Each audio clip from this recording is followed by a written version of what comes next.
징계를 준비할 때 중요한 것 알려드릴게요.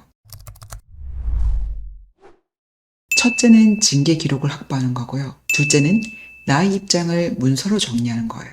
내가 A에게 폭언한 사실로 징계를 받게 되었는데 징계위원회에 출석을 했어요. 저는 폭언하지 않았습니다. 이렇게 구두로 말하는 건 효과가 없어요. 징계위원 그리고 징계간사님이 가지고 있는 자료에는 A의 진술서, 목격자 C의 진술서 이런 것들이 있기 때문이죠.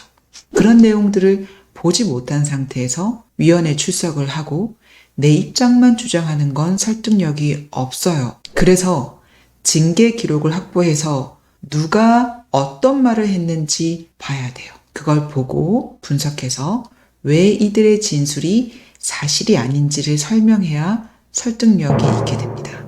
그 설득은 마찬가지로 말이 아니라 문서로 해야 돼요. 징계 기록 확보하는 방법 알려드릴게요. 징계 기록이란 내 징계 사건에서 징계 조사자가 조사한 모든 내용, 주변인 진술 조서, 고발장, 사진 자료 이런 것들을 정리한 사건 기록이에요. 확보하는 방법은 두 가지가 있어요.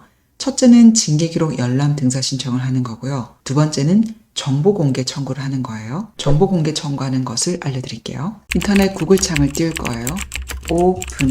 open.go.kr을 검색을 하면 정보 공개 청구 포털이 나와요. 회원가입을 하시고요. 여기서 우측 청구 소통을 클릭을 해요. 청구 신청을 누르면 청구 주제는 행정재정으로 하시면 되고요. 청구 내용에 기재를 할 거예요. 작성 내용 예시를 보여드릴게요.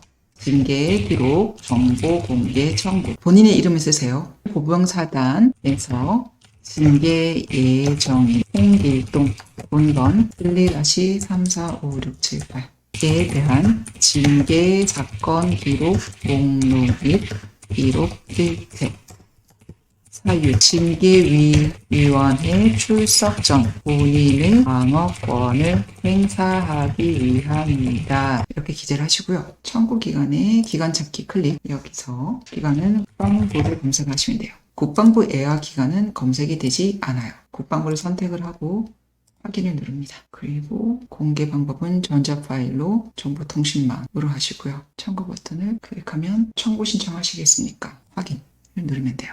버튼을 클릭을 해서 확인을 해보면 청구 신청이 정상적으로 되어 있는 것을 확인을 할 수 있습니다. 자, 이렇게 징계 기록을 청구를 했고요. 청구하고 1, 2주 내에 회신이 와요. 원칙 정보 공개는 14일 이내에 회신이 원칙이에요. 징계 기록을 확보를 했으면 이제 징계 기록을 보셔야 돼요. 보시면서 내 징계 사실의 근거가 뭔지, 누구의 진술이 사실과 다른지 그 내용을 읽어봅니다. 누가 어떤 말을 했는지가 중요한 건 아니에요. 그 사람을 찾아서 응징하려고는 하지 마세요. 그게 아니라 어떤 말을 했는지의 포인트를 보셔야 돼요. 그 내용을 읽어보고 사실과 다르게 진술한 부분을 반증을 할 수 있는 자료를 찾아야 돼요. 그게 그 진술 내용 자체에서 모순점이 있을 수도 있고요. 또는 부서원 중에 진술하지 않은 제3자가 있을 수 있어요. 10명이 모여 있는 자리였는데 당시 그 자리에 있었던 사람들 중에서 한 명만 내가 이런 말을 했다라고 진술이 되어 있으면 나머지 9명에게 이런 사실이 있는지를